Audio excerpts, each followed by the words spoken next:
Hello, good morning students. आज हमारी पहली क्लास है। वैसे तो हमने पहले भी क्लासेस ली हैं, लेकिन अकॉर्डिंग टू सिलेबस और according to your fifth sem आज हम आपको जो पहले मटेरियल भेजा था उसी मटेरियल को हम आज आपको लेक्चर के द्वारा समझाएंगे।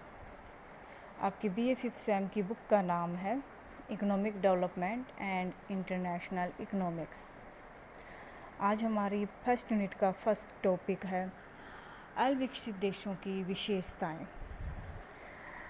स्टूडेंट्स, कई बार आपने सुना होगा, टीवी पे या न्यूज़पेपर में देखा भी होगा कि कई बार लिखा होता है कि भारत एक अविकसित देश है, अमेरिका एक विकसित देश है। यानी विश्व की अर्थव्यवस्थाओं को हम दो भागों में बांट कर चलते हैं, विकसित अर्थव्यवस्थाएं और अविकसित अर्थव्यवस्थाएं। अविकसित के लिए कई बार हम विकासशील अर्थव्यवस्था का भी प्रयोग कर लेते हैं। कुछ इसे पिछड़े देश भी कह देते हैं, गरीब देश भी कह देते हैं, निम्न आय वाले देश भी कह देते हैं। तो हम कैसे पहचान करेंगे कि ये विकसित है और ये अविकसित है? जैसे कि एक व्यक्ति गरीब है, आप कह देते हो ये गरीब है, तो आपने कैसे पहचाना कि ये गरीब है या ये अमीर है? तो हम कैसे आइडेंटिफाई करते हैं? ऐसे ही दो देश होते हैं, तो उस व्यक्ति को तो आप उसका हुलिया देखकर बता सकते हो, लेकिन दो देशों की अगर हम बात करें, जैसे भारत और अमेरिका की, भारत में तो आप रहते हो, चलो हम कह सकते हैं भारत को आप देख रहे हो, लेकिन आपने अमेरिका तो शायद नहीं देखा है। तो आप कैसे कह सकते हो कि अमेरिका विकसित है और भारत अविकसित देश है? यानी वो क्या लक्षण है जिसके आधार पर हम दो देशों में ये तुलना करते हैं कि ये विकसित है और ये अविकसित है या विकासशील देश है? जैसे हमने भारत और अमेरिका का उदाहरण लेकर आपको ये बात समझाने की कोशिश की है। यूएनओ जो है वो प्रति व्यक्ति आय को आधार मानकर दो देशों में तुलना करता है। तो यूएनओ की रिपोर्ट है वर्ल्ड विश्व विकास रिपोर्ट। इस विश्व विकास रिपोर्ट के अंतर्गत उसने बताया कि जिन देशों की प्रति व्यक्ति आय $12,736 है वो उच्च आय वाले देश हैं, और जिनकी प्रति व्यक्ति आय है 1,046 और $12,735 के बीच में है वो निम्न आय वाले देश हैं, और जिनकी प्रति व्यक्ति आय $1,045 से नीचे है वो निम्न आय वाले देश हैं। इसको इन्होंने तीसरी दुनिया के देश का है। पहली दुनिया के देश विकसित देश हैं और तीसरी दुनिया के देश जो भारत जैसे पिछड़े अविकसित देशों को उन्होंने कहा है। तो दो देशों में तुलना करने के लिए हम प्रति व्यक्ति आय का प्रयोग करते हैं। इसी तरह से हम दो देशों में तुलना प्राकृतिक साधनों का, भौतिक साधनों का, मानवीय साधनों का भी प्रयोग करते हैं। तो आज हम अपने इस टॉपिक के अंतर्गत यही पढ़ेंगे कि अविकसित देशों की और विकसित देशों की क्या विशेषताएं हैं जिसके द्वारा हम ये पहचान कर पाते हैं कि ये विकसित है और ये अविकसित देश है। तो सबसे पहले हम पढ़ेंगे यहाँ पर अविकास का सापेक्षिक अवधारणा। तो सापेक्षिक अवधारणा क्या होती है? सापेक्षिक अवधारणा होती है कि दो देशों में तुलना करना, ये विकसित है, ये अविकसित देश है। इसी तरह से निरपेक्ष अवधारणा का मतलब क्या होता है? निरपेक्ष का मतलब उस देश में कितने लोग गरीब हैं, गरीबी रेखा के नीचे जी रहे हैं, तो वो हमारा होगा निरपेक्ष अवधारणा। अविकसित देश एक संभावित निर्धन देश नहीं है। इस बारे में अगर हम बात करते हैं तो अविकसित देश एक संभावित निर्धन देश के रूप में हम व्याख्या ये नहीं कह सकते आज भारत निर्धन देश है तो सदैव ही निर्धन बना रहेगा, इसकी संभावना निर्धन ही बने रहने की है। नहीं, ऐसा नहीं हो सकता। जैसे भारत की अगर हम बात करें तो भारत पहले अनाजों के, जब देश आज़ाद हुआ था तो अनाज भी इतने पैदा नहीं हो रहे थे 36 करोड़ जनसंख्या के लिए कि वो 36 करोड़ का भी पेट भर सके। आज हम 120 करोड़ है, फिर भी हम अपने देश में अनाज इतनी पर्याप्त मात्रा में उगाने बनाने में सक्षम हैं कि हम 120 करोड़ का पेट भर सकते हैं। तो इसी तरह से हमारी साक्षरता दर को हमने सुधार किया है, हमने अपने जीवन स्तर को भी इम्प्रूव किया है। तो वक्त के साथ साथ हम अपने इकोनॉमिक डेवलपमेंट को इंक्रीज कर रहे हैं। तो अविकसित हमेशा ही रहने वाला नहीं है। अगर एक देश अब विकास करेगा, अपनी समस्याओं को दूर करेगा, तो वो भी एक विकसित देश के रूप में विकसित हो सकता है।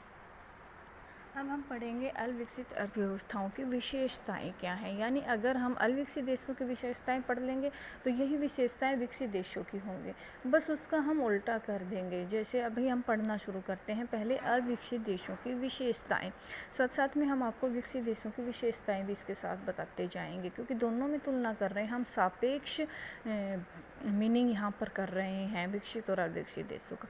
तो पहला पॉइंट हमारा है प्रति व्यक्ति आय। तो अविकसित देशों की प्रति व्यक्ति आय है वो निम्न होती है। जैसे हमने पहले भी बताया, यूएनओ की वर्ल्ड डेवलपमेंट रिपोर्ट के अनुसार जिन देशों की प्रति व्यक्ति आय $1045 या उससे कम है तो वो निम्न आय वाले देश होते हैं, और जिनकी इनसे ज़्यादा है 12,736 से ज़्यादा है तो वो उच्च आय वाले देश होते हैं। तो हम इस टेबल के अंदर देख रहे हैं, जैसे भारत है, चीन है, ये इस तरह के देश हैं, ये निम्न आय वाले देश हैं, जबकि अमेरिका है, स्विट्ज़रलैंड है, इंग्लैंड है, ये उच्च आय वाले देश हैं। तो इससे ये क्लियर हो गया कि भारत एक अविकसित देश है और अमेरिका एक विकसित देश है।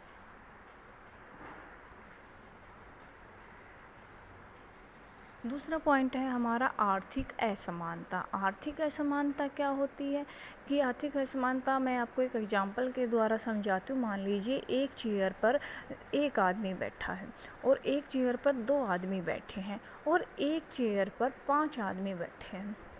तो ये क्या है? क्या ये समानता है? नहीं, ये समानता नहीं है। क्यों नहीं है? क्योंकि एक चेयर पर 2 बैठे हैं तो 2 तो एडजस्ट कर सकते हैं, लेकिन एक चेयर पर 5 कैसे बैठेंगे? ये तो बड़ी ही अजीब बात है। तो ये आर्थिक असमानता है। बिल्कुल ऐसी ही आर्थिक असमानता 2 देशों में पाई जाती है। पहली आर्थिक असमानता है जैसे कि आय का असमान वितरण, दूसरी है भूमि का असमान वितरण, तीसरा है पूंजी का असमान वितरण।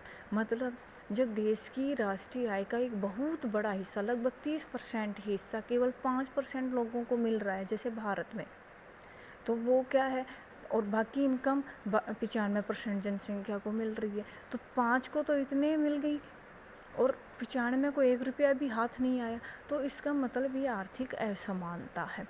इसी तरह से अगर हम भूमि के वितरण की बात करें तो भूमि है जो हमारे 10% उच्च आय वाले लोग हैं, केवल 10 उन्हीं के पास 90% लैंड है शहरों में, जो उच्च आय वाले हैं, और बाकी के 90% लोगों के पास 10% ज़मीन है। तो ये क्या है? भूमि यानी संपत्ति का समान बंटवारा है। तो इस भारत जैसे देशों में जो अविकसित देश हैं वहाँ पर आर्थिक असमानता ज़्यादा है, जबकि विकसित देशों में आर्थिक असमानता कम है। अब हम यहाँ ये नहीं कह सकते कि आर्थिक समानता का पूर्णतः संभव नहीं, आर्थिक समानता पूर्णतः संभव नहीं है। जैसे हमारे हाथ की 5 उंगलियां समान नहीं हो सकती, ऐसे ही आर्थिक समानता बराबर नहीं हो सकती, यानी सभी को बराबर हिस्सा नहीं मिल सकता, वो योग्यता पर निर्भर करता है। तो लेकिन आर्थिक असमानता कम होनी चाहिए। तो इस टेबल के अंदर दिखाया गया है कि जिसमें गिनी सूचकांक बता रहा है कि भारत जैसे देशों में आर्थिक असमानता बहुत ज़्यादा 40% से ऊपर मिलेगा सूचकांक, जबकि अमीर देशों में 30% के आसपास मिलता है। तो इससे ये स्पष्ट हो रहा है कि अमीर जो उच्च आय वाले देश हैं, अमेरिका, जापान, इंग्लैंड, इनमें आर्थिक असमानता कम है, जबकि भारत, बांग्लादेश, केन्या, ये इन देशों में आर्थिक असमानता ज़्यादा पाई जाती है। तीसरा पॉइंट है निम्न जीवन स्तर। तो हमारा निम्न जीवन स्तर का मतलब क्या है कि अविकसित देशों के अंदर जो लोग रहते हैं उनका जीवन स्तर बहुत ही निम्न होता है, यानी कि उनको आर्थिक सुविधाएं, सामाजिक सुविधाएं प्राप्त नहीं होती हैं। जैसे अगर हम बस की बात करें तो बसेस की सुविधा कम है, रेलवे की बात करें तो उनकी सुविधा कम है, इसी तरह से गंदी बस्तियां हैं, गंदगी है, इसी तरह से अच्छा माहौल नहीं मिलता है। और अगर हम खाद्य पदार्थों की बात करें तो जो हम खाद्य खाद्य पदार्थ खाते हैं उनसे हमें कैलोरी या प्रोटीन या विटामिन्स हैं वो कम मिलते हैं, जबकि अमीर देशों के भोजन में कैलोरी, विटामिन्स और प्रोटीन इनकी मात्रा ज़्यादा होती है, जैसे कि टेबल के अंदर दिखाया गया है। यहाँ पर ये दिखाया गया है आपको कि हमें कम प्राप्त होती है। इसी तरह से अगर हम बात करते हैं डॉक्टर्स की बात करते हैं तो यूएनओ के अनुसार भारत में 1500 लोगों के लिए एक डॉक्टर है, जबकि अगर अमेरिका की बात करें तो वहाँ 200 या 200 लोगों के लिए एक डॉक्टर की सुविधा है। तो ये क्या है, आर्थिक असमानता। अगर हम ये बात बांग्लादेश जैसे देशों पर जाएं तो ये रेशियो और भी बढ़ जाता है। तो इस तरह से ये स्पष्ट हो गया कि जो अल्पविकसित देश हैं वहाँ पर निम्न जीवन स्तर लोगों का होता है, जबकि विकसित देशों के लोगों का जीवन स्तर उच्च स्तर का पाया जाता है। पूंजी की कमी और पूंजी निर्माण, ये भी एक दो देशों में तुलना करने का आधार है। पूंजी मतलब कि निवेश जो हम करते हैं वो कितना है और उस देश में नई वस्तुओं का निर्माण कितना हो रहा है, निवेश। तो भारत जैसे देशों में पूंजी निर्माण देखें तो 35 है, जो ऑस्ट्रेलिया यूके से ज़्यादा दिखा रखा है। लेकिन भारत की जनसंख्या 120 करोड़ है, जबकि ऑस्ट्रेलिया, अमेरिका, इनकी जनसंख्या भारत के एक राज्य के बराबर होती है। तो इस तरह से हमारी जनसंख्या को देखते हुए तो 35 करोड़ बहुत ही कम है। ये 35 नहीं, ये 70 हो जब काम चले, जबकि अमेरिका की जनसंख्या देखते हुए वो बहुत ज़्यादा है। तो हमारे यहाँ पूंजी निर्माण की कमी पाई जाती है, तो इसीलिए ये देश अल्पविकसित हैं, जबकि अमेरिका जैसे देश विकसित देश हैं।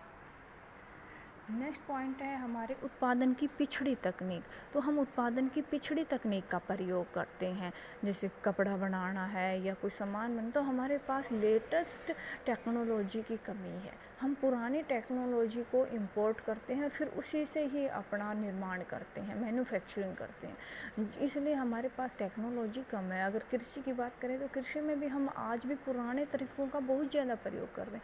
आज भी हमारी कृषि है वो बारिश पर ज़्यादा निर्भर करती है। तो इस तरह से हम पुरानी टेक्नोलॉजी का प्रयोग करते हैं, जबकि विकसित देशों में चाहे कृषि हो चाहे कोई भी कार्य हो, वो न्यू टेक्नोलॉजी का प्रयोग करते हैं, लेटेस्ट टेक्नोलॉजी का प्रयोग करते हैं, जिसमें उत्पादन ज़्यादा होता है, वेस्टेज कम होता है और लागत कम आती है। जनसंख्या की वृद्धि दर, नेक्स्ट पॉइंट हमारा जनसंख्या की वृद्धि दर। जनसंख्या की वृद्धि दर है भारत जैसे देशों में आपको पता है बहुत ही ज़्यादा हो गई है, और इस वजह से हम जनसंख्या विस्फोट से गुजर रहे हैं, और भारत की जनसंख्या विश्व में दूसरे स्थान पर आती है, पहले चीन आता है, लेकिन चीन और भारत में अब ज़्यादा डिफरेंस नहीं है। तो भारत जैसे जो अल्पविकसित देश हैं उन सभी में ही यही हालात है कि वहाँ पर जनसंख्या की वृद्धि दर बहुत ऊंची पाई जाती है, जबकि अमीर देशों में अमेरिका, जापान या इंग्लैंड या यूके या यूरोप के देशों की अगर हम बात करें तो वहाँ जनसंख्या की वृद्धि दर बहुत ही कम है। अगला पॉइंट है हमारा श्रम की कम उत्पादकता। इसका मतलब ये है कि एक श्रमिक एक दिन में कितना कमा कर देता है। अगर हम बात करते हैं टेबल के अनुसार, तो टेबल में हमने दिखाया गया है कि भारत में जो एक श्रमिक है वो एक दिन में $1,156 कमा कर देता है, जबकि अगर यूके की बात करें तो वही श्रमिक $42,799 कमा कर देता है। इसका मतलब हमारे श्रमिक की उत्पादकता कम है, जबकि यूके की श्रमिक की उत्पादकता ज़्यादा है। इसी तरह से प्राकृतिक संभावनाओं का अल्प प्रयोग। अगर हम भारत की बात करते हैं तो हमारे पास प्राकृतिक संसाधनों का अभाव है, यानी अभाव तो नहीं है लेकिन प्राकृतिक संसाधन तो हैं, लेकिन हम उनका प्रयोग कर पाने में सक्षम नहीं है। जैसे पानी की बात करें, क्या पानी की हमारे देश में कमी है? नहीं है, लेकिन फिर भी पीने के पानी नहीं है, फिर भी बिजली की कमी है, फिर भी कृषि के लिए पानी नहीं मिल रहा है। तो इसका मतलब हम अपने प्राकृतिक संसाधनों का प्रयोग कर ही नहीं पा रहे हैं। तो हमारे पास जंगल भी बहुत बड़े बड़े, फिर भी देश में प्रदूषण है, जंगलों का अभाव है, जीव जंतुओं को संरक्षित करना पड़ रहा है। तो इसका मतलब हम अपने प्राकृतिक संसाधनों का पूरा प्रयोग नहीं कर पा रहे हैं। इसलिए अल्पविकसित देशों की विशेषता होती है कि उनके पास प्राकृतिक संसाधन अगर हैं तो भी वो उनका प्रयोग नहीं कर पा रहे हैं। छिपी हुई बेरोजगारी, भारत जैसे देश हैं जो विषयों में छिपी हुई बेरोजगारी बहुत बड़े पैमाने पर मिलती है। छिपी हुई क्या होती है? वो बेरोजगारी जो हमें दिखाई नहीं देती कि ये काम पर लगे हुए नहीं हैं। जैसे कृषि के अंदर किसान है, एक परिवार के सारे लोग खेत में काम कर रहे हैं, क्या उस खेत को उसके पूरे परिवार की ज़रूरत है? नहीं। उस खेत में वो किसान और उसकी पत्नी काम कर सकते हैं, बहुत है, लेकिन उस खेत में उसका बेटा भी, उसकी बहू भी, उसकी बेटियां भी, सब, उसके भाई भी, उसके फैमिली भी उसी खेत में काम पर लगे हुए हैं। तो वो छिपी हुई बेरोजगारी के रूप में है। यानी काम सिर्फ 2 लोगों का है और लगे हुए हैं वहाँ 10 लोग, तो 8 लोग तो वहाँ पर छिपी हुई बेरोजगारी के रूप में है। तो भारत में इस तरह के लोगों की संख्या ज़्यादा है। तो जितने भी अविकसित देश हैं उनमें छिपी हुई बेरोजगारी की मात्रा बहुत ज़्यादा है। कृषि की प्रधानता, जो विकसित देश होते हैं उनका मुख्य व्यवसाय कृषि होता है। जैसे भारत की बात करें तो फिर 50 से 60% जनसंख्या कृषि के अंतर्गत कार्य कर रही है। जबकि अमीर देशों की अगर हम बात करते हैं तो वहाँ पर मुश्किल से 2% या 4% या 6% जनसंख्या से केवल कृषि कार्यों में है, और अन्य कार्यों में बाकी की जनसंख्या है। निर्धनता का उच्च विस्तार, भारत जैसे देशों में, अविकसित देशों में, जैसे कि हम 2011 की जनगणना की अगर बात करें तो भारत में 26 करोड़ जनसंख्या निर्धनता रेखा के नीचे जी रही है, जबकि जो कि बहुत ज़्यादा है। यानी 26% जनसंख्या हमारी आज भी गरीबी रेखा के नीचे जी रही है। तो अविकसित देशों में निर्धनता का अनुपात ज़्यादा है, जबकि अमीर देशों की बात करें तो वहाँ पर निर्धनता का अनुपात बहुत ही कम है। आधारिक संरचना यानी सड़क है, पुल है, स्कूल है, होटल है, बांध है, बिजली है, पानी है, इन सुविधाओं का होना। जबकि भारत जैसे देश जो अविकसित देश हैं इनमें इस आधारिक संरचना का बहुत ही अभाव है। हमारे पास अच्छे रोड नहीं है, बिजली की सुविधाएं कम हैं, तो यानी हमारे पास ये आर्थिक आधारिक संरचना है, ये बहुत कम है। विदेशी व्यापार, भारत का विदेशी व्यापार भी पिछड़ा है। इतना बड़ा देश है लेकिन हमारा विश्व व्यापार में केवल 1% हिस्सा है, जबकि अमेरिका की अगर बात करें तो उसका विश्व में 13% हिस्सा है विश्व व्यापार में। तो ये क्या है कि हम विश्व व्यापार में बहुत पिछड़े हुए हैं, हम विश्व प्रतियोगिता का सामना नहीं कर पाते हैं। तो अविकसित देश वो होते हैं जिनका विश्व व्यापार में हिस्सा बहुत ही कम होता है, नाम मात्र का होता है। प्राकृतिक, सामाजिक, राजनीतिक, संभावित एवं प्रशासनिक ढांचा, ये भी हम अविकसित देशों में की तुलना, अगर हम अविकसित देशों में की बात करते हैं तो यहाँ रूढ़िवादी धारणाएं प्रचलित होती हैं, धार्मिकता, कट्टरता पाई जाती है, इसी तरह से राजनीतिक ओछापन देखने को मिलता है। तो इन देशों में ये समस्याएं मिलती हैं। जबकि अमीर देशों में राजनीतिक परिपक्वता मिलती है, वहाँ पर रूढ़िवादी विचारों को जगह नहीं मिलती है, लोग सोचने समझने में सक्षम होते हैं। तो ये सभी चीज़ें हैं जो अविकसित और विकसित अर्थव्यवस्थाओं में भेदभाव करती हैं। यानी कि इनके आधार पर हम ये पहचान कर पाते हैं कि ये देश अविकसित है और ये देश अविकसित है। इसके अलावा बहुत से ऐसे फेनोमिना हैं जिनके आधार पर हम 2 देशों में तुलना कर सकते हैं। लेकिन आज हम इतने ही टॉपिक डिस्कस करेंगे। Okay, thank you.